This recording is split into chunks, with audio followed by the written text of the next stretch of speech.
वज़ीर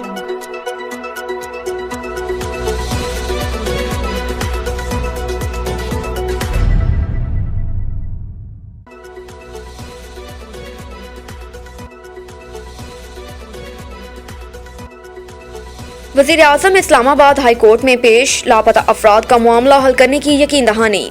वज़ीर आज़म शहबाज शरीफ लापता अफराद के केस में इस्लामाबाद हाई कोर्ट के सामने पेश हो गए।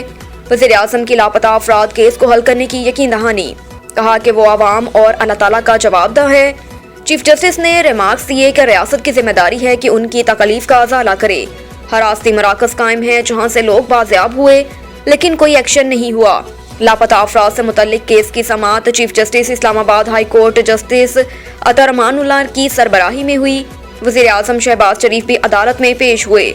चीफ जस्टिस अतर अमानुल्लाह ने रिमार्क्स दिए कि अदालत ने आपको इसलिए तकलीफ दी कि ये एक बहुत बड़ा इशू है और कई माह से इस कोर्ट में चल रहा है।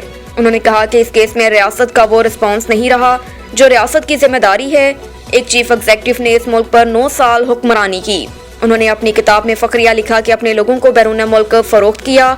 इससे लगता है कि शायद ये रियासत की पॉलिसी थी, लेकिन आइन की बात करें तो रियासत के अंदर रियासत नहीं हो सकती। उनका कहना था कि ये अदालत इन्वेस्टिगेशन एजेंसी नहीं, आईनी अदालत है। मामला वफाकी कबीना को भिजवाया गया। आपने कबीना कमेटी तश्कील दी, लेकिन ये मामला सिर्फ कमेटी की तश्कील का नहीं है।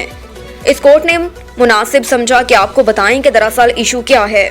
जस्टिस अतर अमानुल्लाह ने कहा कि मिसिंग पर्सन्स का कमीशन बना और उसकी प्रोसीडिंग जो सामने आई वो बहुत तकलीफदा है। रियासत की जिम्मेदारी है कि उनकी तकलीफ का अजाला करे। हरासती मराकज़ कायम है जहाँ से लोग बाजियाब हुए लेकिन कोई एक्शन नहीं हुआ। ये तासुर हमारी कौमी सलामती को मुतासिर करता है। सियासी क़यादत ने इस मसले को हल करना है।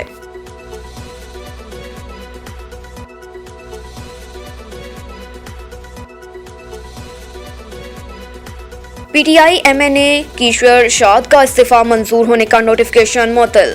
पीटीआई के एमएनए शकूर शाद की दरख्वास्त पर समाअत इस्लामाबाद हाई कोर्ट में हुई। शकूर शाद के वकील ने मौक़िफ़ अपनाया कि उनके मुवक्किल ने इस्तीफा नहीं दिया था। पार्टी हेड ऑफिस में कंप्यूटर ऑपरेटर ने 123 इस्तीफे टाइप करके भेजे। 11 इस्तीफे स्पीकर कौमी असम्बली ने मंजूर कर लिए।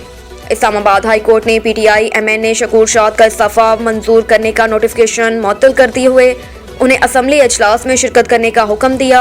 अदालत ने पीटीआई एमएनए की दरख्वास्त पर इलेक्शन कमीशन को नोटिस जारी करते हुए 2 हफ्तों में जवाब तलब कर लिया।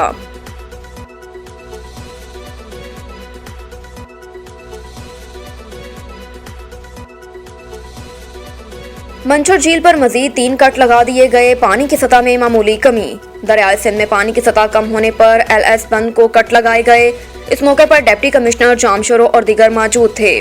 महकमा आपाशी के मुताबिक कट लगाने के बाद कमर शहदाद कोट की तहसील वार सजावल और दादू की तहसील खैरपुर नाथिन शाह मेहड़ और जूही में पानी की सतह कम हो जाएगी।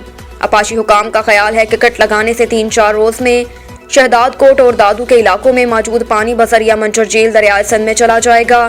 भानसैदाबाद के अंडस लिंक कैनाल के बंद पर पानी के शदीद दबाव के बाद 2 शगाफ पड़ गए, जिससे 29 जहाज़े आब आ गए। भानसैदाबाद में खौफ के आलम में लोगों ने नकल मकानी शुरू कर दी। मेहर रिंग बंद पर पानी की सतह में 2 इंच की कमी वाक़या हुई, तो दूसरी जानिब दादू शहर को सैलाब से बचाने के लिए रिंग बंद की ऊंचाई का काम जारी है। जूही के रिंग बंद को 12 फुट ऊंचा कर दिया गया, तो दूसरी जानिब कवेती हलाल अहमर की जानिब से जूही में सैलाब की सूरत हाल और तबाहकारियों का जायजा लिया।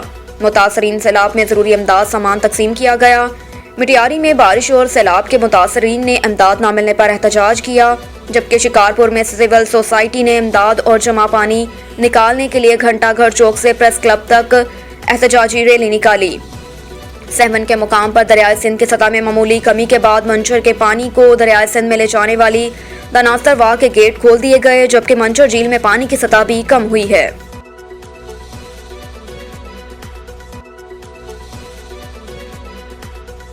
मलिका बरतानिया एलिज़ाबेथ दोम 96 साल की उम्र में दुनिया से रुखसत हो गई। बरतानिया पर सबसे तवील अरसे तक हुक्मरानी करने वाली मलिका एलिज़ाबेथ दोम 96 बरस की उम्र में इंतकाल कर गई। उन्होंने 70 साल तक बरतानिया पर हुक्मरानी की। जुमेरात को डॉक्टरों की जानिब से उनकी सेहत के हवाले से तशवीश जाहिर किए जाने के बाद मलिका का खानदान स्कॉटलैंड में उनकी रिहाइशगाह पर जमा हुआ था। बरतानवी शाही महल बंगम पैलेस से जारी एक बयान में कहा गया कि डॉक्टरों को मलिका एलिज़ाबेथ की तबीयत से मुतल्लिक तशवीश है। اور انہیں ڈاکٹروں کی نگرانی میں رہنے کا مشورہ دیا. تاہم اب برطانوی میڈیا کے مطابق شاہی محل نے ملکہ برطانیہ کے انتقال کا اعلان کر دیا. ملکہ کے انتقال کے بعد شہزادہ چارلس برطانیہ کے آئندہ بادشاہ بن جائیں گے. برطانوی حکومت نے ملکہ برطانیہ کے انتقال پر 10 روزہ سوگ کا اعلان کیا.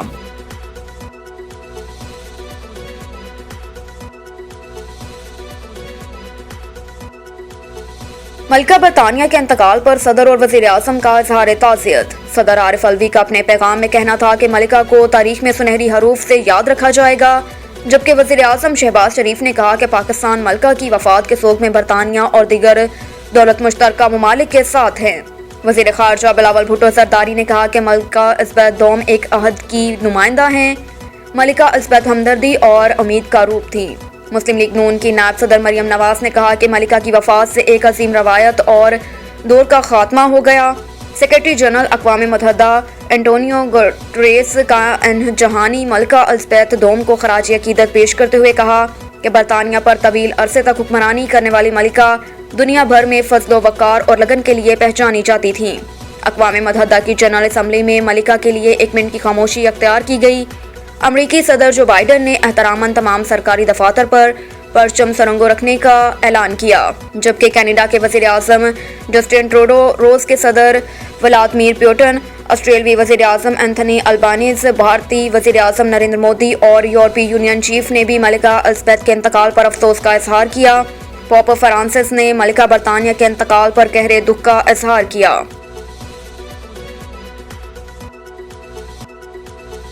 خبر شامل کرتے ہیں دبئی سے. انٹرنیشنل کرکٹ کونسل ICC نے ایشیا کپ کے دوران پاکستان اور افغانستان کے میچ کے اختتام پر دونوں ٹیموں کے کھلاڑیوں کے درمیان ہونے والی تلخ کلامی کا نوٹس لیتے ہوئے جرمانہ عائد کر دیا ہے. ICC نے پاکستانی کھلاڑی آصف علی اور افغانستان کے فرید احمد کے درمیان ہونے والی سخت جملوں کے تبادلے اور نوک جھونک کا نوٹس لیتے ہوئے میچ فیس کا 25% بطور جرمانہ عائد کر دیا.